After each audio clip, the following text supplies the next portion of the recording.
Olá, quinto ano. Nossa revisão de português de hoje, nós vamos falar sobre frase, oração e período.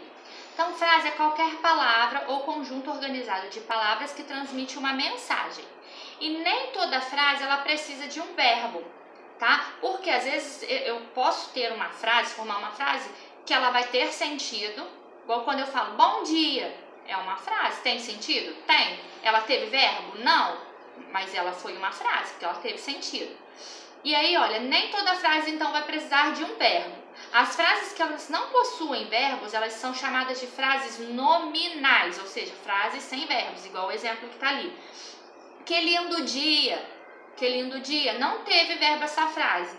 E essa frase, ela teve sentido? Teve, então, e não precisou de verbo, então é uma frase nominal. Mas não quer dizer que a frase não então frase não tem verbo, não é isso.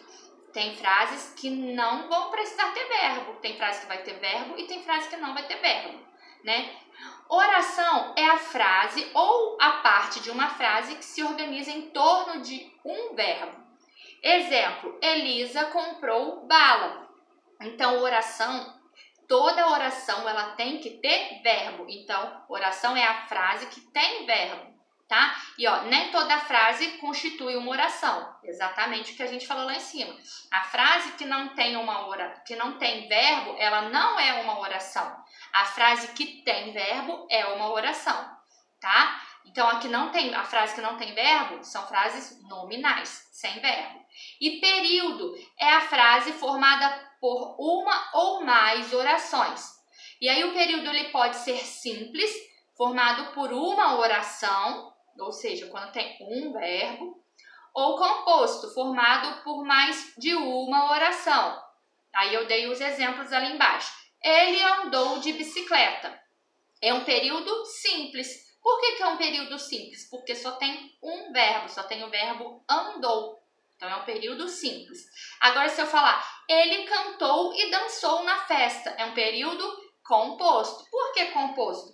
Porque existem dois verbos na frase, cantou e dançou. Dois verbos, então é um período composto. Quando tem mais de um verbo, período composto. Termos essenciais da oração. Sujeito é o termo sobre o qual se informa alguma coisa. Eu estou informando alguma coisa sobre o sujeito, igual no exemplo. Carlos jogou bola. Para achar o sujeito, pergunta-se ao verbo. Quem jogou bola? A resposta, Carlos. Então, Carlos é o sujeito da oração, né? E aí, Carlos, ele é o núcleo do sujeito. Por que o núcleo do sujeito? Porque o núcleo do sujeito é a parte mais importante do sujeito. E o núcleo do sujeito vai ser sempre um substantivo ou um pronome. Então, se o meu sujeito é Carlos, qual que é o núcleo? Qual que é o substantivo, né? No caso, substantivo próprio, Carlos. E aí, os tipos de sujeitos. Os sujeitos eles podem ser simples, quando possui apenas um núcleo, um único sujeito. Exemplo, Vitor nadou de piscina. Né? Qual que é o núcleo do sujeito? Vitor.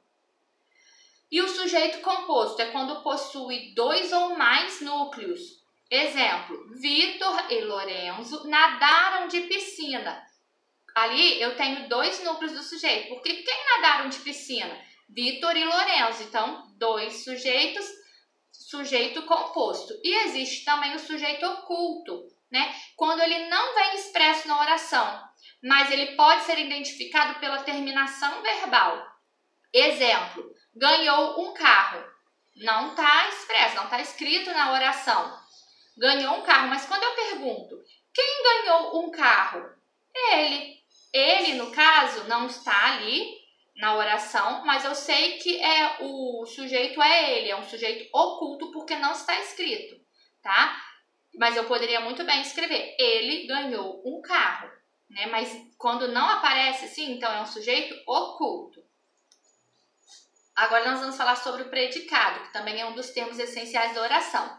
Predicado é o que se informa sobre o sujeito, é a informação que eu estou passando sobre o sujeito da oração. Exemplo, Pedro viajou para Resende. Para se achar o predicado, pergunta-se para o sujeito, no caso lá Pedro. O que Pedro fez? Viajou para Resende. Então, viajou para Resende é o predicado da oração, que é o que o sujeito fez. Viajou é o núcleo do predicado, porque o núcleo do predicado vai ser sempre o verbo. tá? Que é a parte mais importante do termo. Então, ó, viajou para Resende, predicado. Qual que é o verbo? Viajou. Então, viajou, núcleo do predicado.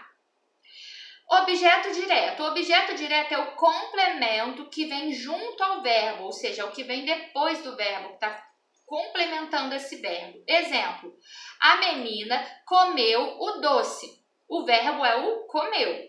E aí eu falo, o verbo comeu, ele precisa de um complemento, né? Porque quem come, come alguma coisa. Então eu falo, a menina comeu o quê?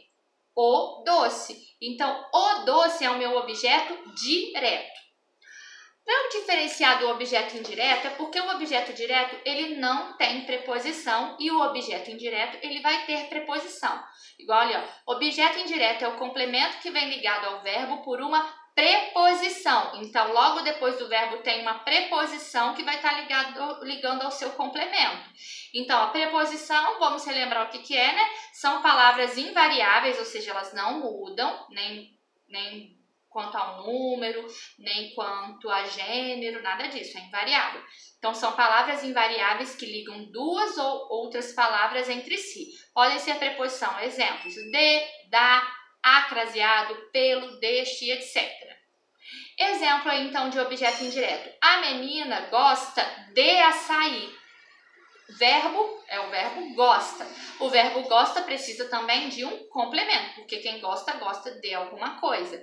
E aí eu falo, a menina gosta de quê? A resposta de açaí. Eu sei que de é preposição, então se tem preposição, é objeto indireto. Então, objeto indireto de açaí. E aí existem verbos que precisam de dois complementos, né? Então, vai precisar de objeto direto e de objeto indireto. Exemplo, eu fiz um bolo de chocolate. O verbo fiz. O verbo fiz, ele vai precisar de dois complementos. Porque eu fiz o quê? Eu fiz um bolo, objeto indireto, porque não teve preposição. Só que eu fiz um bolo de quê? De que era esse bolo? De chocolate. De chocolate teve preposição, então é objeto indireto.